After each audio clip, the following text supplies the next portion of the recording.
আসসালামু আলাইকুম, সবাই কেমন আছেন? আসলে আপনারাও মনে হয় আমার মতো ভিডিও দেখেন ইউটিউবে, যারা হচ্ছে নিউজ এগুলা দেখেন। ইদানিং দেখবেন ছোট ছোট বাচ্চারা ধর্ষিতা হইতেছে, তারপরে এগুলার পিছনে দেখেন বড় বড় বিএনপির নেতা বা হঠাৎ কইরা মানে ক্ষমতা পাওয়ার আর কি, ক্ষমতার গন্ধ পেয়েই সব হচ্ছে হায়না হয়ে উঠতেছে চারিদিকে।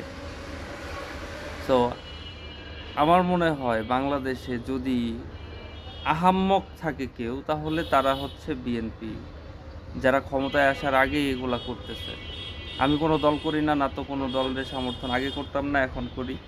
তবে এখন যা দেখতেছি, যদিও ৫ই আগস্টের পরে সবাই ভাবছিল যে বিএনপিরে ভোট দিবে, সেভাবে আমিও চাইছিলাম যে বিএনপিকে ভোট দিব, বাট এখন যে অবস্থা, এতে আমার মনে হয় না বাংলাদেশে একটা মানুষও বিএনপিরে ভোট দিবে। আসলে জামাত এখন আমাদের সবচেয়ে বড় একটা হচ্ছে বিকল্প রাস্তা। মানে আওয়ামী লীগের পরে বিএনপির দিকে সবাই তাকাইতো, বড় দল, কিন্তু তাদের যে কার্যকলাপ, মানে কার্যক্রমগুলো দেখলেই আপনি বুঝতে পারবেন যে এদের জন্য, যদি এদের হাতে যদি দেশ ছাইড়া দেন, তাহলে এই দেশ আর দেশ থাকবে না, দেশটা একদম জ্বালাপালা করে ফেলাবে।